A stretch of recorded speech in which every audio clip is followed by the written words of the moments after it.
দক্ষিণ রায়পুরে ঘূর্ণিঝড়ের তাণ্ডব, ভূপতিত হয়েছে প্রচুর কুঁড়ে ঘর, চুরমার ব্রিটিশ জমানার তৈরি বেশ কয়েকটি জর্জর শ্রমিক কোয়ার্টার। ঘূর্ণিঝড়ে ব্যাপক ক্ষয়ক্ষতি হয়েছে রাতাবাড়ি কেন্দ্রে নিভিয়া সংলগ্ন ক্যাকড়াগুল চা বাগানে। হঠাৎ প্রবল বেগে ধেয়ে আসা ঘূর্ণিঝড়ে ভূপাতিত হয়েছে বেশ কয়েকটি বাড়িঘর, উড়ে গেছে বহু ঘরের টিনের ছাদ। ঘর চাপা পড়ে আহত হয়েছেন রঞ্জিত নুনিয়া নামের এক কিশোর ও শুক্লাল কেওট নামের অপর এক প্রৌঢ়। গবাদি পশুও হয়েছে জখম, উপড়ে গেছে বহু গাছপালা। চা শ্রমিক অধ্যুষিত এলাকাটিতে প্রাকৃতিক বিপর্যয়ে গৃহহীন হয়ে পড়েছেন বহু দরিদ্র পরিবার।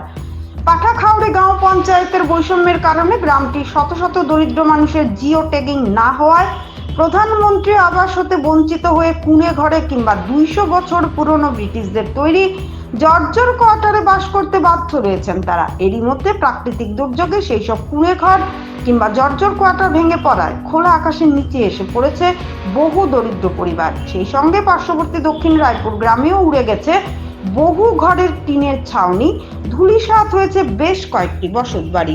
ফলে অতি সত্বর গ্রামটিতে সরকারি সাহায্য প্রদান করানোর পাশাপাশি ওই গ্রাম দুটির দরিদ্র মানুষের সরকারি পাকা ঘরের ব্যবস্থা করে দিতে কেন্দ্রের বিধায়ক বিজয় মালাকারের দৃষ্টি আকর্ষণ করেছেন ভুক্তভোগী মানুষ। রামকৃষ্ণনগর থেকে শ্যামল আচার্যের রিপোর্ট।